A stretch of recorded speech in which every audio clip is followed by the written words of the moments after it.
welcome to the soldering lesson. So today we will learn how to do this, what are all these tools, how do I know I'm doing a good job, and how do I stay safe. You might think I'm a big nerd putting on some soldering glasses, but I have gotten pretty narrowly injured by soldering before.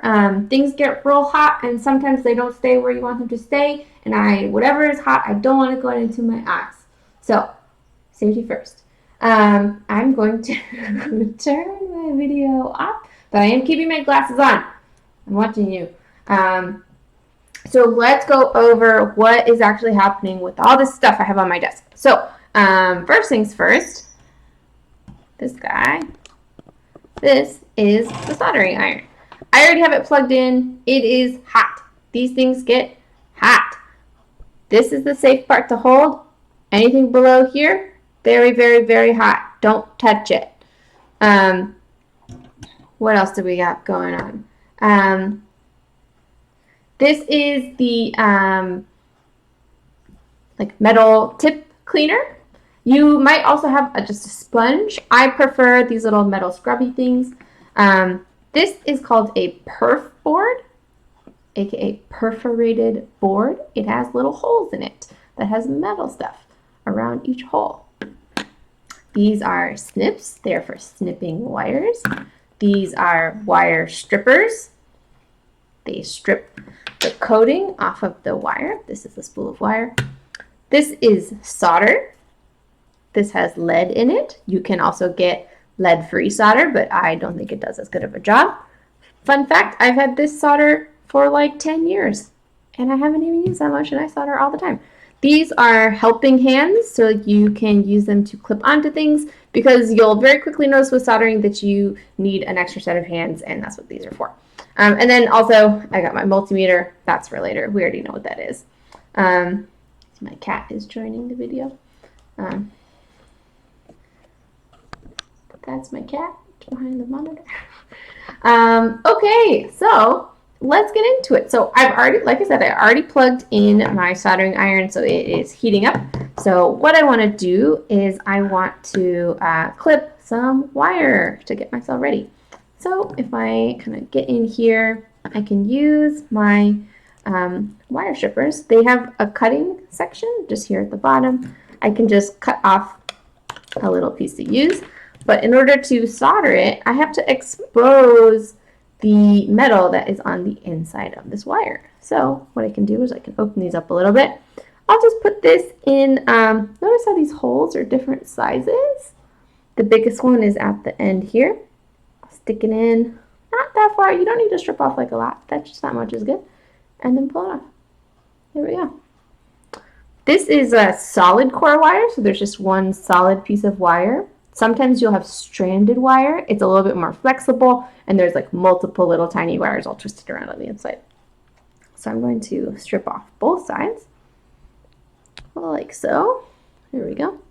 And you'll end up with like a billion little pieces of plastic.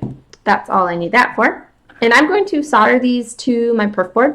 So what I need to do here is just kind of stick it in so it's poking through. And then I'll just stick it in the other side, like so. And sometimes they just fall out. So this one's not, because there's a little bit of like tension because this wire is a little thicker. But you can like bend the wire a little bit on the other side so it'll stay in. So if I like just bend it slightly so it's not poking straight out, it'll stay in the hole a little bit better. There we go. And then now I want my helping hands to help me out here. So I'll clip it in very securely. And so that's ready to go. I'm just going to push that over here. And I'm going to get some of my solder. Where's the end? There's the end. Okay, so you can just leave it in the spool. You don't need to cut off a piece unless you're sharing, you know. So this is the solder. Now, the process goes, this soldering iron is the thing that its job is to heat stuff up, to make things hot. That's the soldering iron. This is the solder. confusing, very similar names, I know. The solder's job is to stick stuff together. So it's basically glue, right? Metal glue. So when you heat it up, it will pool around and stick stuff together. Now, solder will only stick to stuff if that stuff is hot. You can heat stuff up and melt the solder into little balls, very satisfying, but it won't stick to anything unless that other thing is hot. So when you're using a soldering iron, you need to heat up both the hole that you're soldering to and the wire that is being soldered at the same time. So the iron, you need to, when you touch it down onto the perf board, it needs to be touching both the little wire that's popping out, and the hole that it is connected to. So if you imagine you have this with a hole, you touch the iron down to where those two things are touching each other. So you kind of touch both at the same time. Taking a little bit of a closer look at our soldering iron. Notice how yours is probably brand new. It's probably nice and shiny. Mine has been used for a while. This is also not a great soldering iron. Yours is nicer than mine. And notice how the tip has gotten like dark. There's like part of it's darker than the rest, than the very tip, but it's in order to work and to kind of conduct heat properly, you want the tip to be really, really shiny. Now, because it's made of metal, it oxidizes when it gets hot. And so what I can do is I can use a little metal scrubby thing and just kind of poke it in there, twist it around, right? See, it's getting shinier. Twisty, twisty. Getting there. Pretty good. You can twist it. You can just jab it in. Get in there. Oh, yeah, look at that. So, get it nice and shiny. Very good. And then, so that's pretty clean. But I can also tin the tip of it. And this also double duty serves to tell us that it's hot enough. So I can just melt a little bit of solder on the top. It's melting. I know that it's hot. And then I just like jab it in there again. And notice how, ooh, yeah, now the solder has coated the tip of it to make it really shiny. And you don't have to do this every time, but it's good to have just like a little layer of solder on there. And so now I have a shiny tip. So I'm ready to get in there. So order of operations is to touch the soldering iron down. Notice how I'm touching both the hole and the wire. I'm kind of coming in. I'm not like trying to pinpoint it like this. I'm kind of coming in with the side of the iron. So I'm touching both things. I give it a second, and then I come in with the solder, and I touch it so that it hits all three things. All right, let me get a better angle. Okay, so coming in, there we go. And don't be shy, you can get a little bit in there, but our goal is to get a kind of perfect little Hershey kiss of solder, right? See how it's kind of thick at the bottom and it tapers up. So a little Hershey kiss shape. So let me do the next one. I touch the soldering iron down so that I'm touching both the hole and the wire. So I'm trying to get a good angle. Both the hole in the perf board and the wire that's poking out. And then I push the solder onto the intersection of all three things. And I'm just touching it down, right? The iron is hot. Solder melts really quickly. Push it on very gently to get that nice little Hershey kiss. Now I'll show you an example in just a second of what it looks like when you don't have a good solder joint, but these two both look pretty good. The one on the left has a little bit more solder than the one on the right, and that's okay.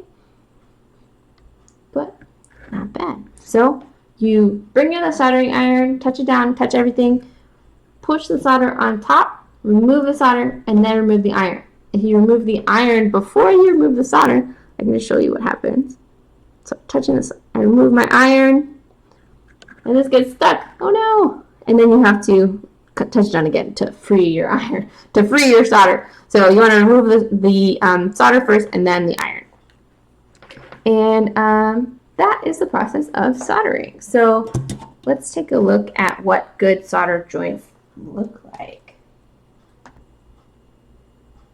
Okay, so in this picture we can see what good solder joints look like. So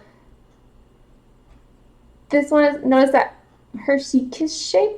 If you get a little round ball, that's too much solder, too much solder. This one's okay. It could use a little bit more solder. This is where we start to see where we've gone wrong. So something like this, notice how it's balled around, but it's not actually connected to the ring. That means insufficient wetting of the pad, right? So the pad is the little ring. So it's the solder has gone onto the wire that you soldered to, but it has not gone onto the ring. So you need to use your soldering iron to touch both things, not just the wire coming out. Notice how this one has a similar problem. It hasn't really adhered to the wire very well, and it has not adhered to the ring, so you haven't touched it long enough. You haven't touched either piece long enough. A cold joint is essentially you've like futzed around with it too much. You like heated it back up, pulled it back down, heated it back up, pulled it back. Like you just like got in there too much. And so if you're noticing that it's not like shiny, but it's like the texture of the solder is like different. I notice it gets like cloudy to me. You can kind of look at it and be like, oh, that's different. That means you've done too much. So you should be removing your solder and trying again. And this one has, it's cold and it's insufficient wetting. So most of the time I see these when someone uses the soldering iron as a tool to like transfer solder. So you like blob a bunch of solder onto the iron and then you try to like wipe it onto the wire. That doesn't work. The iron's job is not to transfer solder, but it is to heat things up. That's its only job. So yeah. All right, now you know how to solder. We will practice this in class. Good luck.